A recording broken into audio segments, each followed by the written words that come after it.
Allow me to use this term that when the deal is so good, think twice. And the English verb which have been used or is still being used by several people is very essential in human nature as we speak this moment. Today, ladies and gentlemen, Jimmy Wanjigi, in an interview which he was done to in Spice FM, is now exposing the government debt and is serious and saying that Kenyans, the government will come for you to pay the taxes. And that means that the deal which President Ruto was having with the IMF and the World Bank is tormenting his administration. And could this be the reason why Kenyans are being taxed left, right, and center?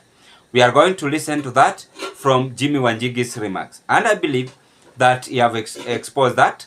I was just listening to that video from my own opinion, and I've heard him talking about several things and exposing the government debts, which is now have been described as a storm in paradise in our country. I want us to listen to Jimmy Wanjigi on how things are now happening in this our country, Kenya. Shillings. Are you telling me that the Treasury is admitting that the ambitious tax targets are off the mark, and that, as we had predicted earlier, the Laffer curve set in? You raise taxes to an extent that you get diminishing revenue, declining revenue, because you have taxed everybody out of the market. Are we seeing that admission? Had we not talked about this all the way back in, I think, August? Probably, or July probably their year. target was unrealistic ab initio. Yes. You cannot raise 2 billion shillings in 1 year and then the next one you expect to raise 3 billion shillings miraculously, growing it by 3 trillion. Just like that. So what you're saying, I saw the president in his interview talk about over 70% of his revenue is going to debt. So what you're admitting, in fact, our figure now is about 78%. What you are saying is that this revenue is not forthcoming, and that we are going to face the crisis we have been predicting over 1 year now, which is the crisis of default. If you recall, when we had our first session here, Ghana had defaulted at 70%. And it had very similar circumstances to ours. Very similar.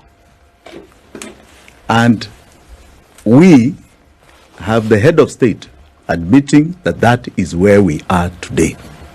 Over 70%. Sri Lanka collapsed towards 90%. Lebanon, 80%. Argentina, 80%. Zambia, 80%. We can keep going on.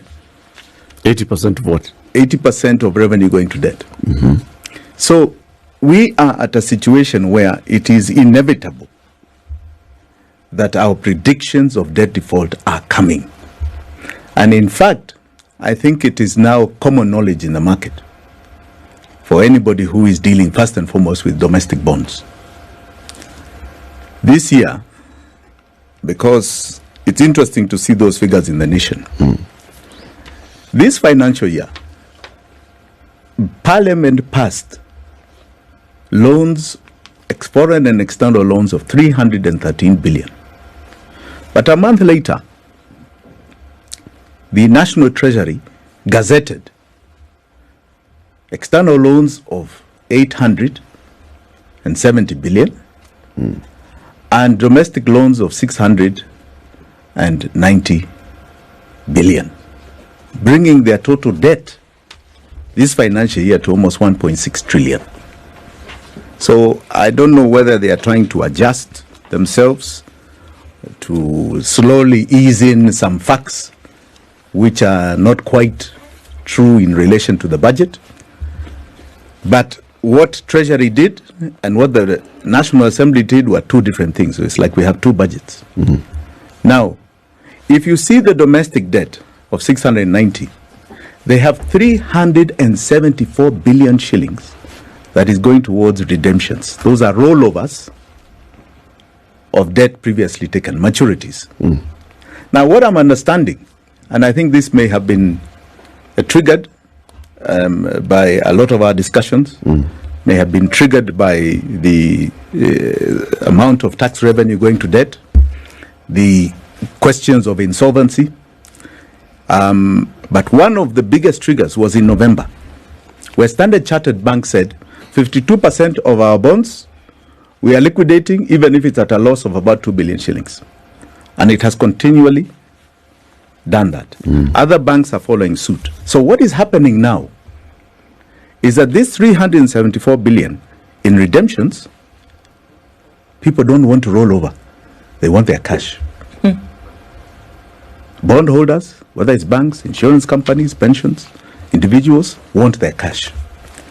And that has precipitated a total drawdown on the overdraft facility at CBK, because when government does not have cash to pay those redemptions, it takes an overdraft at CBK. And what's the limit at CBK? It is 5% of the previous year's audited accounts. So that is 91 billion. Today, it is at 95 billion. It is at 95. So they have no more leeway. And the redemptions are 378. Yes, they have no more leeway. So I can tell you in the next month or two, as a maximum, you are going to have a crisis on domestic debt of untold proportions. What would that mean? And this is the thing, you know, we talk about some of these things, Jimmy. We say, oh, domestic debt, and it sounds really complicated. I mean, my goodness. So how does that play out? What do we see when we say we're going to have a crisis on domestic debt? It means a default. Meaning, how does the average Kenyan CT feel it? How do you feel it when you say that there's a crisis of domestic debt? Kenya has defaulted on its payment responsibility. What would that mean? What does that mean? A pain of untold proportion. And it starts this way. The first thing with a crisis of domestic debt is a bank crisis.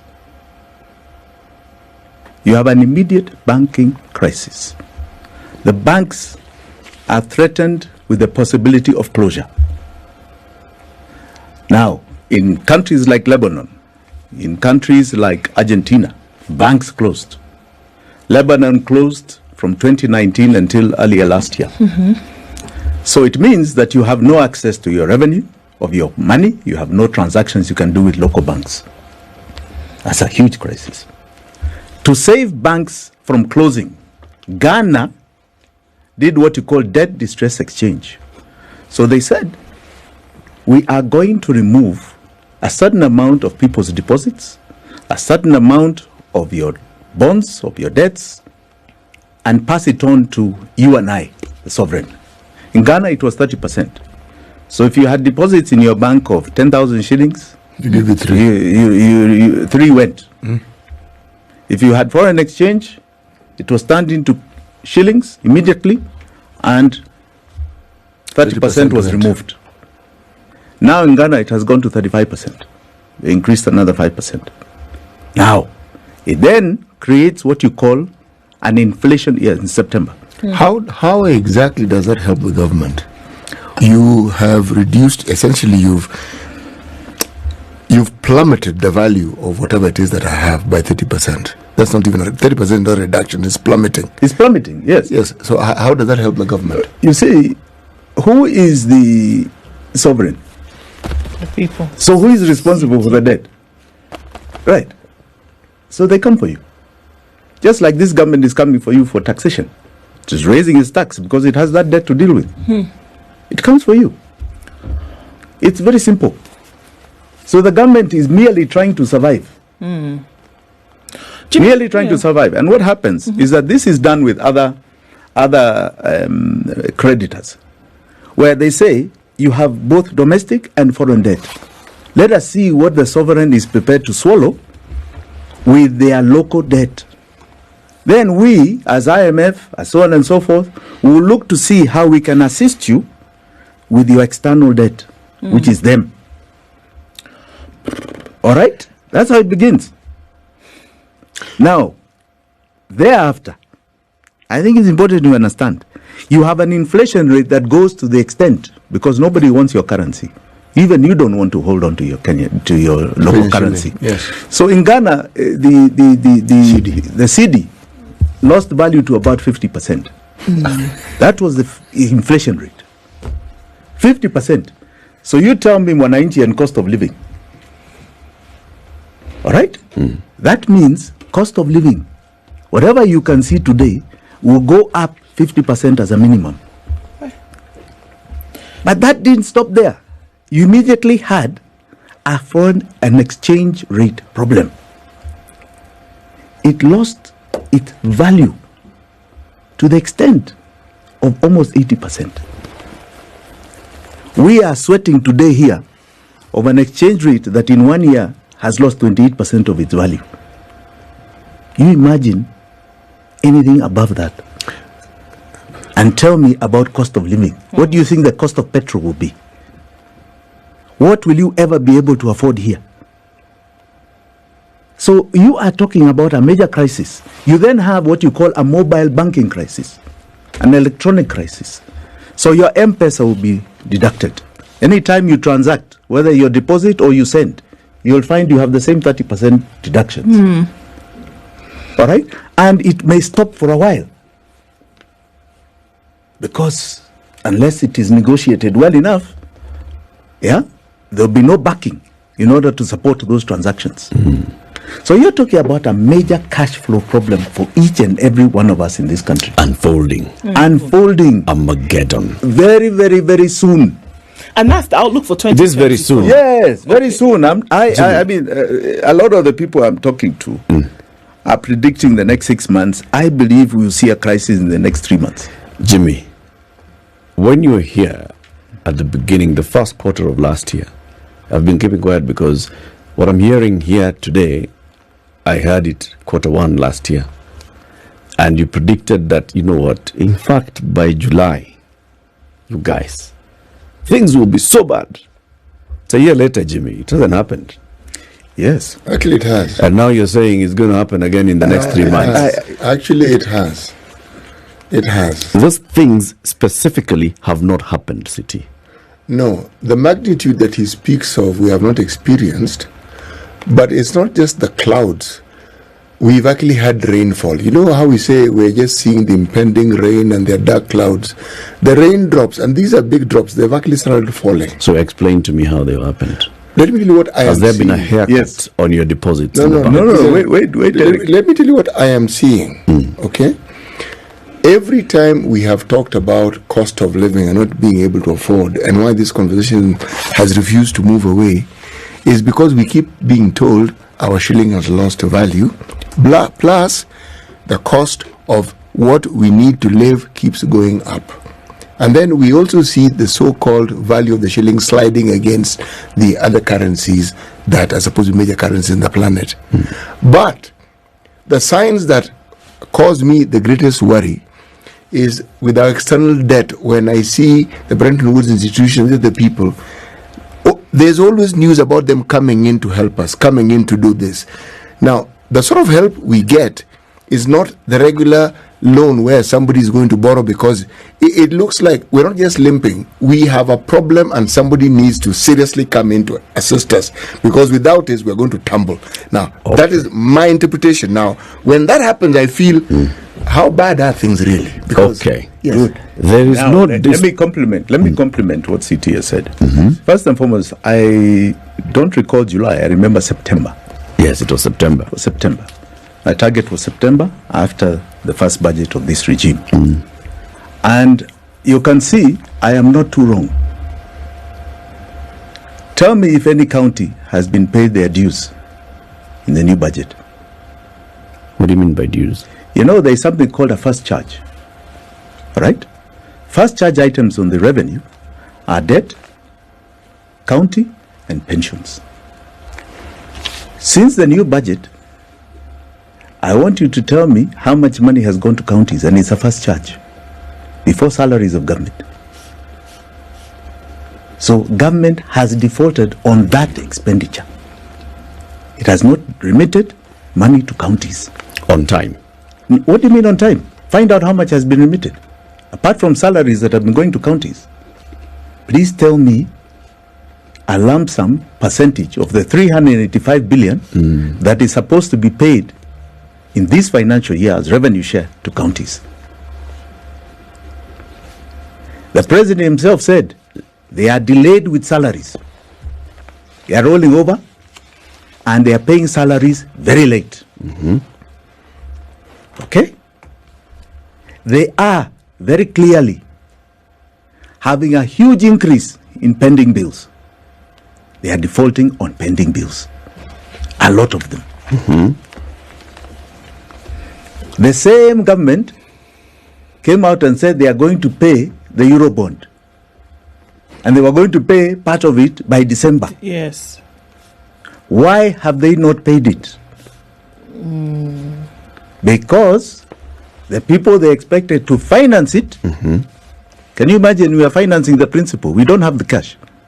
The people who are expecting to finance it are saying we want liability management. Liability management is debt distress.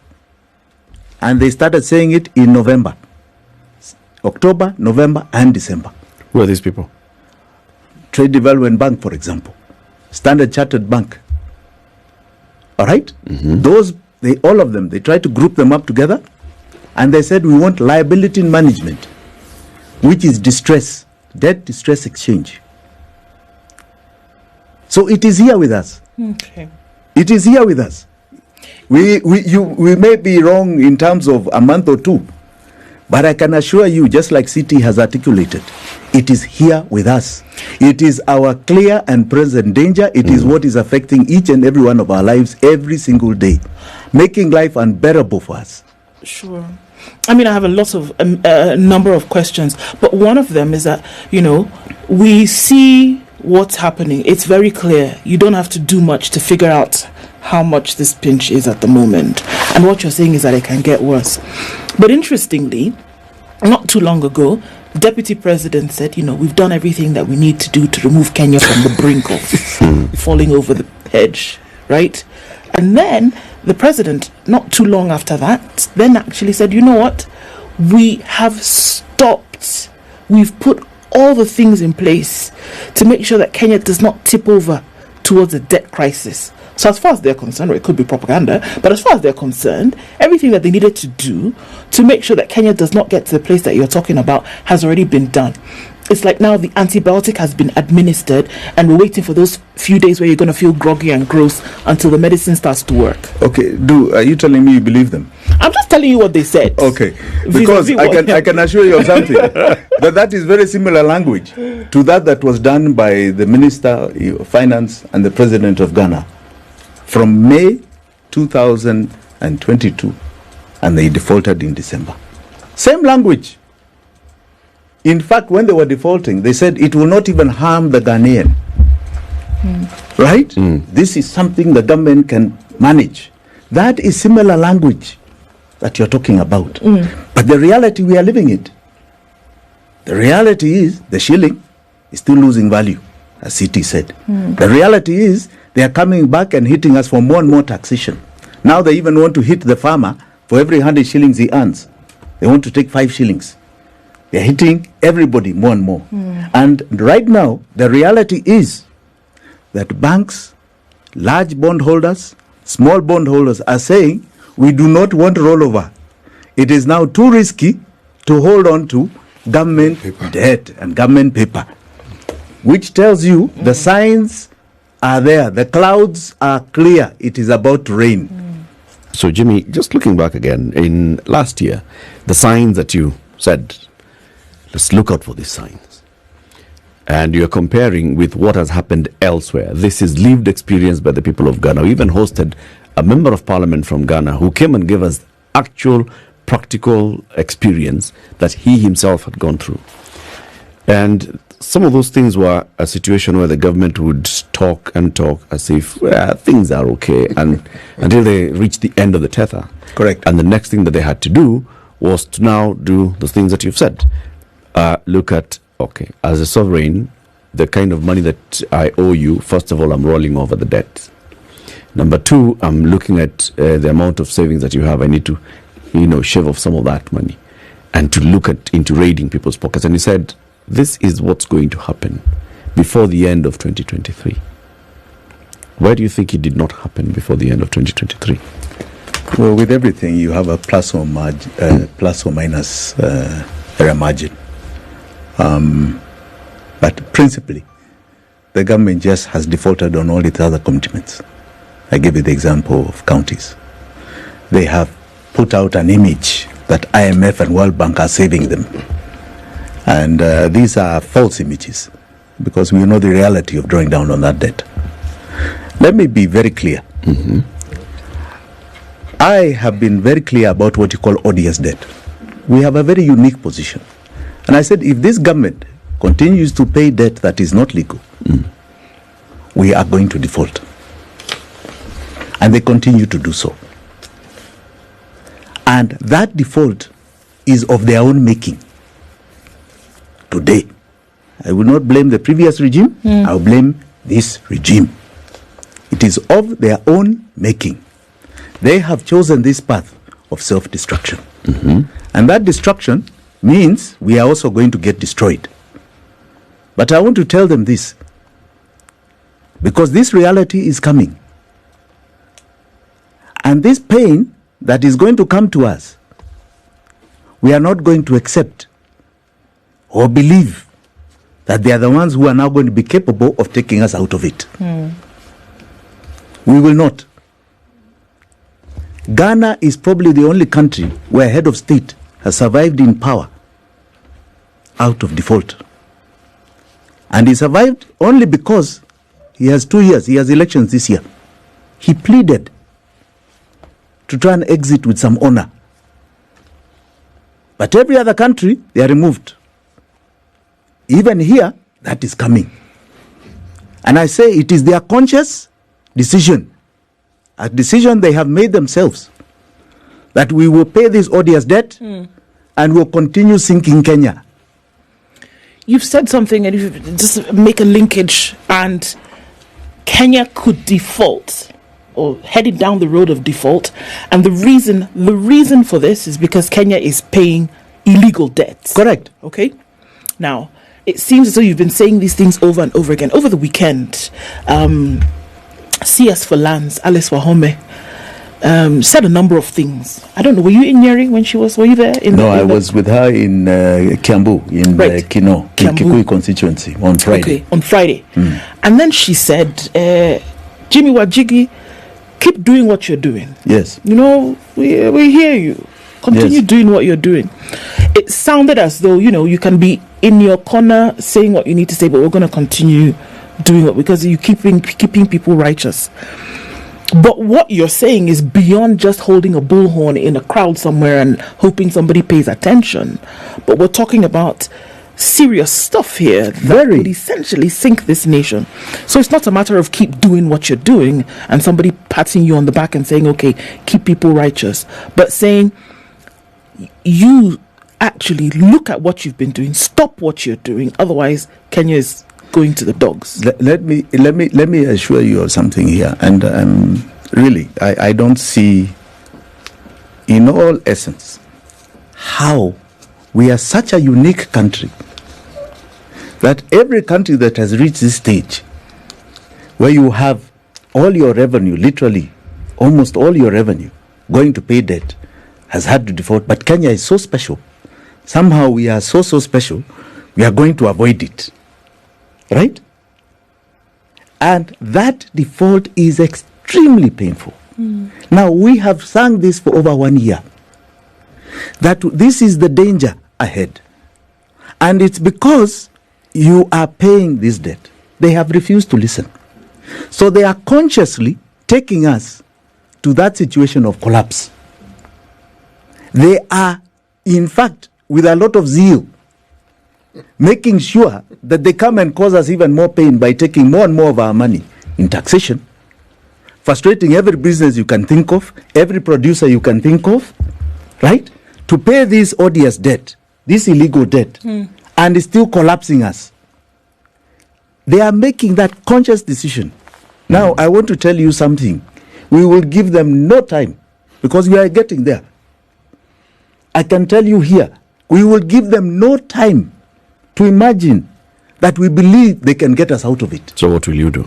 Oh, no government, I'm telling you here, other than Ghana the other day, stays in power. And you remember this.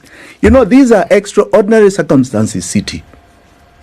Extraordinary circumstances in this country. We have never been here before. No, we haven't. And I can tell you, this government has refused to rise up, as Ndu is saying, to these extraordinary times Is it capable? and make difficult decisions. Is it capable? No, it is not. It is not. What would happen if we refuse to pay the odious debt? What immediately happens, and I was suggesting this to somebody I was with from government a few days ago, what immediately happens is the following, is that you say we can afford to pay what is not odious. That one, put it aside, we are going to pay it. But we need to audit it. Because as I also have said from before, we are clearly, in my view, have overpaid this debt. So we need to have checks and balances on this, our figures. So we need to say what is legitimate, pass through our parliament, is in our budget, we shall pay. What is odious, we put aside. And investigate its payments and declare it odious. Now, what will happen is that you have a crisis, but for a much shorter period. With a decisive leadership, within a matter of no more than 6 months, this matter will be sorted out for most Kenyans. But we don't have a decisive leadership. We have a leadership that is frightened to make this decision. We have a leadership that is captured by interests of this odious debt. We have a leadership that has refused to rise up to the occasion of these extraordinary circumstances. Let me ask another question, Jimmy. What percentage of our debts is comprised of the odious debt? In our view, Yes. 70%. Hey. Oh, Jimmy. Yes, 7 trillion shillings. 70%. Yes. That Let is me 7 update you. Let me update you. When we started screaming about debt, It was 9 it was at trillion. 8.4. July 2022. Today, January, it is at 11 trillion. Even after paying 1.9 trillion, 1.3 up to 1.3, 1.4 up to July, August, and another 500 between then and now. So we paid about 2 trillion, and it is now at 11. A lot of that is because of loss of exchange. All right, I think you have a trillion something because of loss of exchange, and that is not going to change. No, it's But you actually going can to- see it's actually the going to get trajectory. worse. The trajectory keeps going like this, and yet we are still being taxed, and yet it is chewing more and more of our revenue So as you- a percentage of its return. Your estimation is that 70% of that 11 trillion Yes. is odious debt. Remember- odious debt is debt that is taken without the authority of the sovereign, Yes, the people. and of the I'm country, trying to combine it or with going to the interest and very benefit of many the things. people. I think you, when I was last here, I gave a very clear figure of what is deficit, which is debt. I told you we had done the accounts of the country. So you take our revenue. How much revenue had we collected, tax revenue actuals, over the last 10 years? It was 13.3 trillion. What was our expenditure? Our expenditure, we categorized this way over the last 10 years. This is up to June 2023.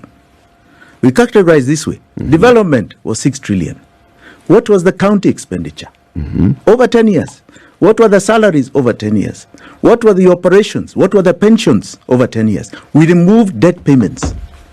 And that came to 14.6 trillion. So our deficit was about 1.2, 1.3 trillion over 10 years. Do you know how much we borrowed? 7.7 trillion.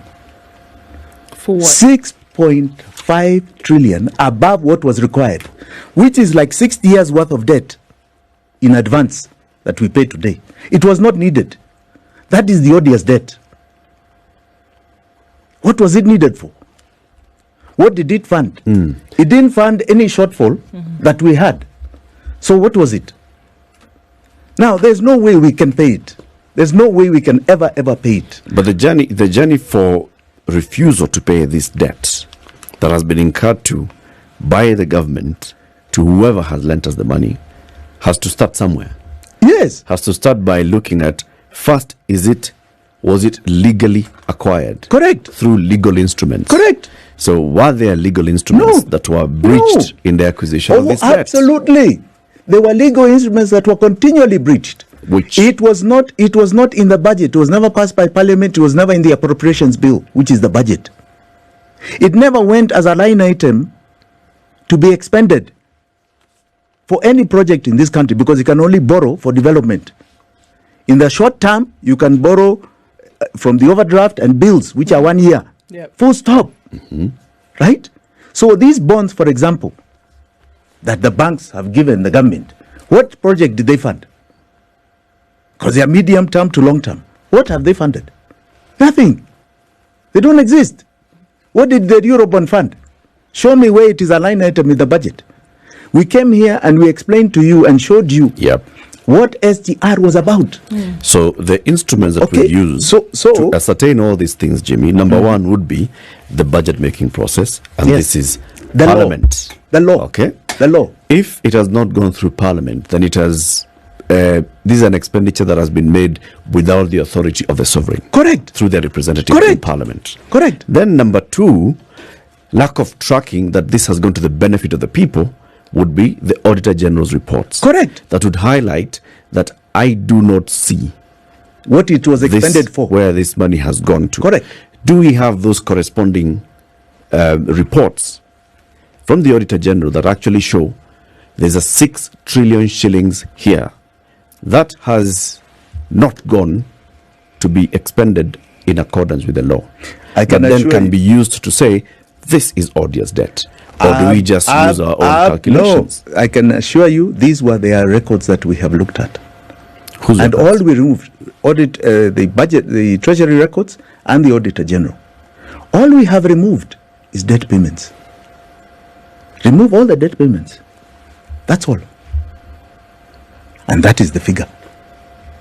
And what we have done is something very unique. It's called a forensic audit. A forensic audit is not just a sabu. It is to look at the law and where it has been flouted. You look at every expenditure in relation to the law, the constitution. I'll give you an example, because we've done it also with the housing levy, which is a very current debate. Right? You tell me where Parliament has approved the housing levy, Article 220(221) of the Constitution, which says expenditure and revenue estimates. Show me the revenue or expenditure estimates of the housing levy. It doesn't exist. Show. I know that anything dealing with debt is always making a country to be a bankrupt. And a good example, kwenye wako na madeni ama loan. Loan always torment people, by the way. It's tiresome and it is sometimes distress you up and down, and it's a storm. And when it's happened in our country, more so in the government sector, it forced the government to influence its own people, and the people who must pay this loan are Kenyans. Now, Jimmy Wanjigi is on that movement, and he have described Kenya as Ghana. We've seen it happening even in Zimbabwe, and I analyzed it last year. Zimbabwe also took a loan. It depends on how much you want, and any person who have taken a loan, you know the procedure.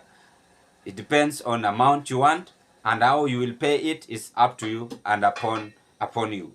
But I want us to break this into political discussion, that why is Jimmy Wanjigi now slamming the government on the heavy debt tormenting Kenyans? During Uhuru time, we had loan. Ruto's time, we still have loan. The late Mwai Kibaki, we had loan, but it tried its level best to make things to be on a better situation. I don't want to blame Ruto's administration alone. I want to begin with Uhuru's administration. Uhuru also left us with huge debt. We recall the Europort. So it is just a kind of a behavior or character we are seeing being portrayed by majority of leaders in this country, more so the president. I don't know if it is a theme which they must follow or which they must do, or it is even a command from them. I don't understand it at all. Because when we begin to blame Ruto that is making our country to have loan, that is a wrong step to be followed. Number one, why I'm saying that way. Why is country always taking loan? That is the first thing we must ask ourselves. Kwa nini wanachukua madeni? Madeni nchi inachukua ndio wajisaidie kwa pande zingine. For instance, infrastructure, electricity, help the vulnerable Kenyans. But we have cartels, we have goons, we have those who are heartless. For tuseme country Kenya imepewa 10 trillion. Don't expect that 10 trillion is going to be given to each and every person in various constituencies. Forget about that. But there is a little bit headache here, hectic here. Jimmy Wanjigi, you've listened to her, is saying that after all those things which have been done by the government on debts, they will come for you and force you to pay debts. And therefore, if they will come for you and make you to pay that loan, there are consequences you must pass through. And the first consequences is that you must be milk. There is no room for you to be given for saving. Ukilipa madeni, lazima prepare for the worst. And that is why nowadays Kenyans are crying. Kenyans are saying maisha imepanda. Si sababu ati maisha imepanda kwa sababu hakuna pesa. Pesa iko, lakini inaenda kwa IMF, kwa World Bank, because they are the people who have been given authority or mandate to give each and every country debt or loan. And I want you to understand that very clearly. That when the country is having a loan or debt, each and every person in that country must adhere with that position to pay the loan. You've heard President Ruto also comparing Kenya with USA. The tax in United States of America is totally different with the taxation in Africa. So you cannot force Ugandan people to pay 10% of their salary. You cannot force them. You will make those people to have stress. Some might even die because they are not seeing any benefit from the government. And one thing that we always forget, that each and every government must be a beneficiary to the voters.